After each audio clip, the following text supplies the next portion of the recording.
Hello fellow grower, magandang araw po. In this video, maiba naman tayo. Ang i-share ko sa inyo ay itong aking biniling mga buto online. Okay, assorted ito na mga buto, 8 klase at ang halaga nito ay 203 pesos and 43 centavos.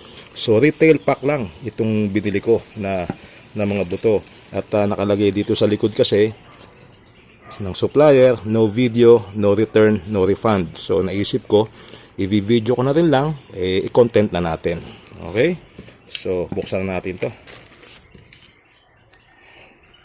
Guguntingin ko lang.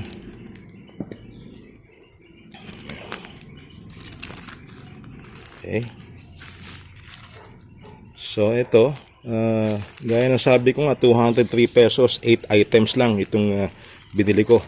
Assorted items. So, pakunti-kunti mga buto lang. Kasi pagka yung mga pakete yung binibili ko, hindi ko na itatanim lahat. Ang nangyayari, nagiging stale. So, sinubukan ko naman itong pakunti-kunti buto lang. So, 8 item ito. Ayan. Tingnan natin dito.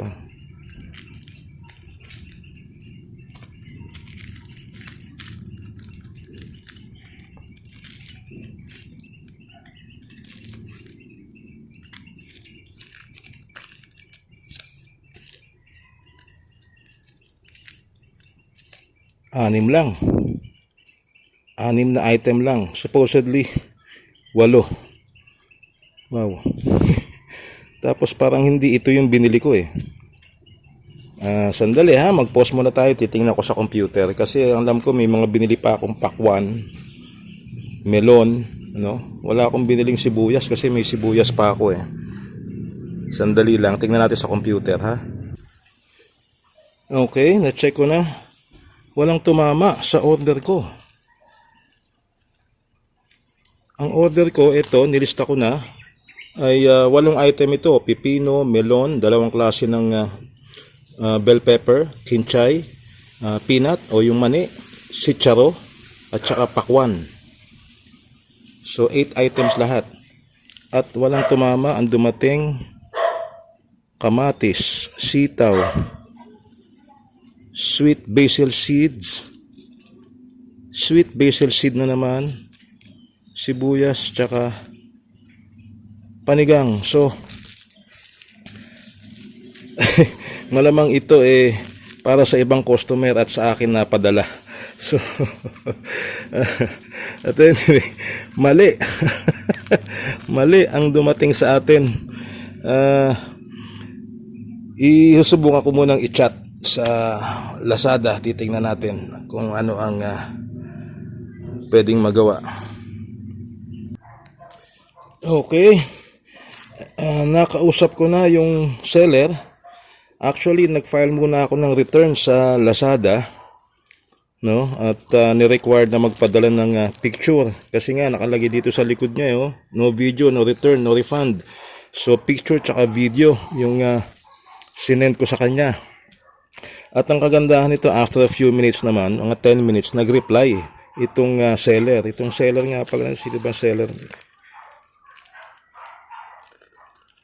Taga Cavite, JC's Green Garden. Yan, nakikita ba ng malinaw? JC's Green Garden, yung aking binilihan. At nag-reply naman siya agad.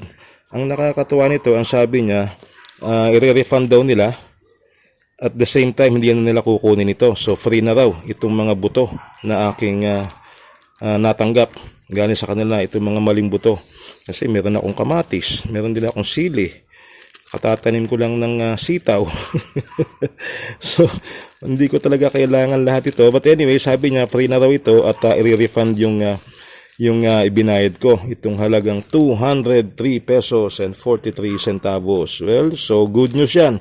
But anyway, hintayin ko muna na ma-refund yung aking ibinayad bago ko mag-order uli. So, isa ito sa mga paminsan-minsan nangyayari. Actually, hindi ito first time na nangyari sa akin. Nangyari na rin before. Ibang items naman, ang aking binili.